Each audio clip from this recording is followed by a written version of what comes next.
Before we begin, a quick note. The opinions and analysis shared on Truth Seekers are our own interpretations of published research and should not be used as medical, financial, or professional advice.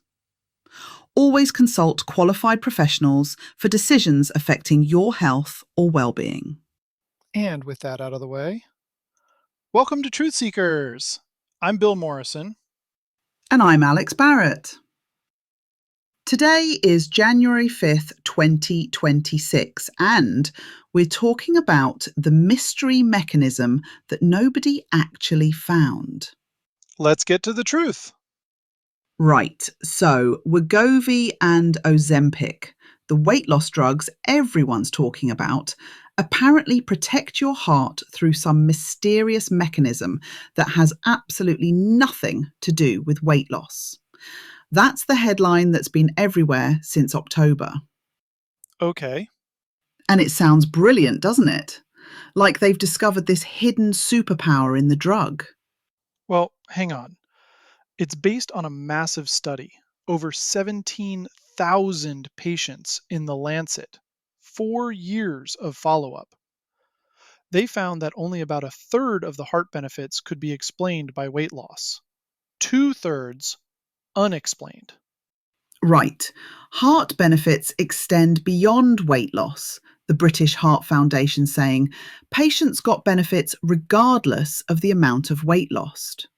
Which is interesting because the lead researcher's actual quote was, "As it stands now, we do not know how to account for that other roughly 2/3 of the benefit." Hang on. We do not know somehow became we discovered alternative mechanisms? That's exactly the gap we're looking at here. Okay, but let's back up because millions of people are on these drugs. Why does this particular claim matter so much? So these are GLP-1 receptor agonists. Semaglutide is the generic name. Originally for diabetes, then they became massive for weight loss. And the SELECT trial showed they reduced major cardiovascular events by 20%. Heart attacks, strokes, cardiovascular death. Which is genuinely significant. Absolutely. But here's where it matters. If the drug only works through weight loss, then it's useful for people who are overweight or obese and manage to lose weight on it. But if it works through other mechanisms, direct effects on your heart, blood vessels, inflammation, Then suddenly it's useful for way more patients. right, even people who don't lose much weight or who aren't particularly overweight to begin with, which from a medical perspective is interesting. But from a commercial perspective, Novo Nordisk makes these drugs, it massively expands your potential market. Right. So, what did this study actually do? Because 2/3 unexplained sounds quite mysterious. They did what's called a mediation analysis. You're trying to figure out, does A cause C directly, or does A cause B, which then causes C? Give me a concrete example. Okay, so let's say you find that people who drink coffee live longer. You'd want to know, is it the caffeine directly doing something? Is it that coffee drinkers sleep less and that somehow matters? Is it that they socialize more at coffee shops? Mediation analysis tries to measure those middle steps, the B in the chain from A to C. Right. Okay. In this case, the question was whether semaglutide reduces heart attacks because it causes weight loss, which then reduces heart attacks. Hmm. So they measured weight loss, specifically waist circumference, and they found it explained about 33% of the cardiovascular benefit, which left 67% unexplained. But unexplained doesn't mean working through proven alternative mechanisms. It just means unexplained. That's the whole issue. And here's what really matters. They only measured one thing as a potential explanation: waist circumference. Wait, sorry. What else did they measure in the trial? Because these big cardiovascular studies measure everything, don't they? Oh, yeah. Blood pressure, glucose levels, inflammatory markers like C reactive protein, lipid profiles, insulin sensitivity, all the standard stuff. So they had the data. They had the data, they just didn't analyze those factors as potential mediators. I'm sorry, what? They measured blood pressure changes, inflammation changes, all of that, things that absolutely affect your heart. And then they only checked whether waist circumference explained the benefits. Correct. And when waist circumference only explained a third of it, they concluded two-thirds was unexplained. But it's unexplained because they didn't bloody look at the other explanations they'd already measured. Well, it's technically true that it's unexplained. No, hang on. This is, from my journalism days, I recognise this pattern. It's not that the researchers are lying, but somewhere between the study and the headline, "We didn't measure this," became, "We found something mysterious." I mean, they did measure those things. They just didn't run the mediation analysis on them. Right, which is the same problem, isn't it? Actually, I think this might just be normal science. You can't analyze every possible mediator in one paper. Maybe they're planning follow up analyses. But that's not how it's being reported. The narrative is miracle drug does even more than we thought through mysterious mechanisms, not incomplete analysis reveals need for further research. Okay, that's fair. The framing is definitely misleading. Plus the commercial incentive. If you're Novo Nordisk and they fully funded this study, proving your drug works through multiple mechanisms means more patients, more prescriptions, more revenue. Which doesn't invalidate the science, but yeah, it's worth keeping in mind. Wait, didn't we? I feel like we've talked about this exact thing before with these same drugs. The Ozempic face thing? No, something about. Was it the Alzheimer's study? Oh, right, yeah. Where the headline said GLP-1 drugs reduce Alzheimer's risk, but they hadn't actually controlled for the obvious confounders. That was the same issue, wasn't it? They had measured all these things: weight loss, glucose control. But didn't analyze them properly. Just looked at the association and ran with it. Same drugs, same problem. Measured but not analysed. Although that one was observational data, this is an RCT, so it's not quite the same. No, but the pattern is. Anyway, what do we actually know about how these drugs work? Because I'm assuming they don't just magic away heart attacks. We know quite a lot, actually. GLP-1 drugs reduce inflammation. C reactive protein drops by 20 to 60% in studies. They lower blood pressure, partly independent of weight loss. They improve glucose control and insulin sensitivity.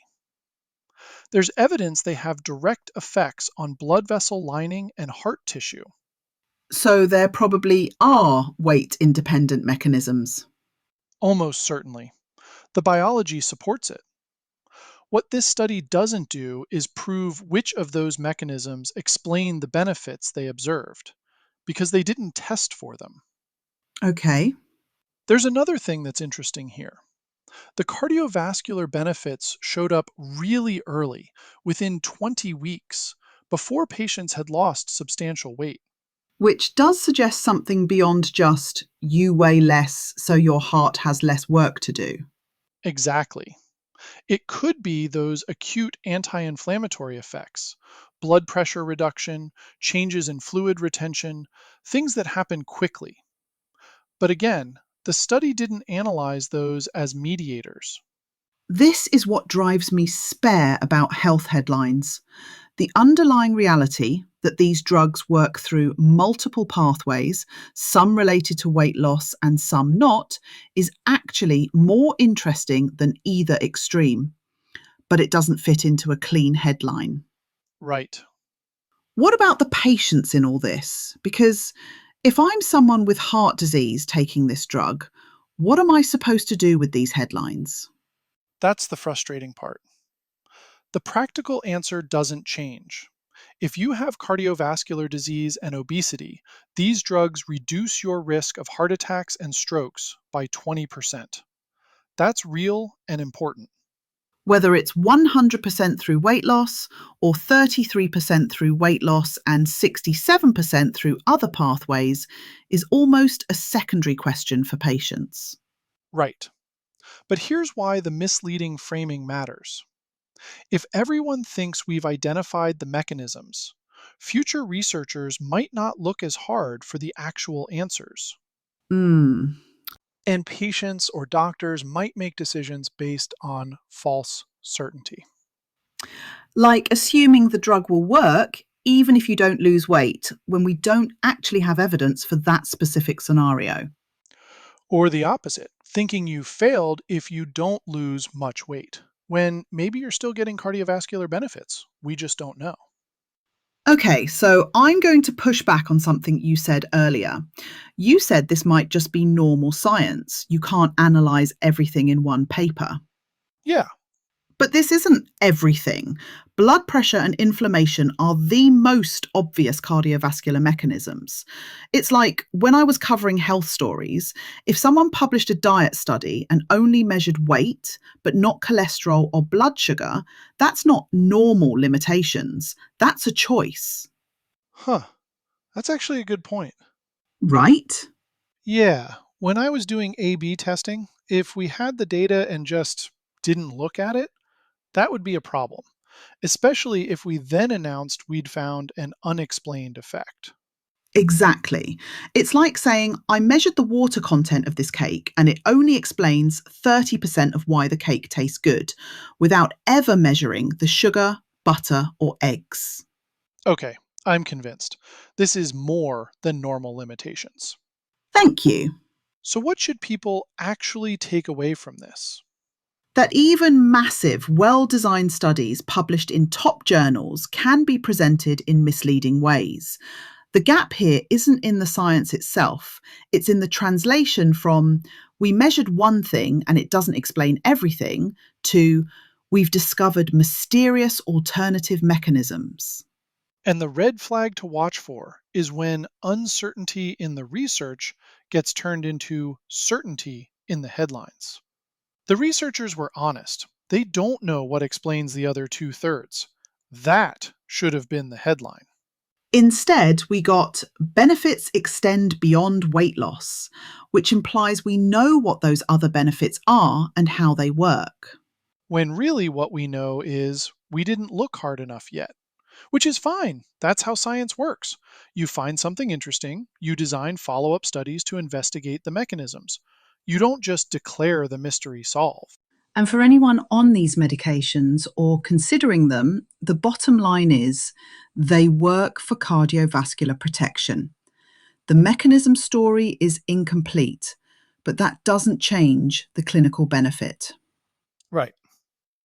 Just maybe read past the headline before deciding what the science actually shows, especially when there's a pharmaceutical company with billions in revenue depending on how that science gets interpreted.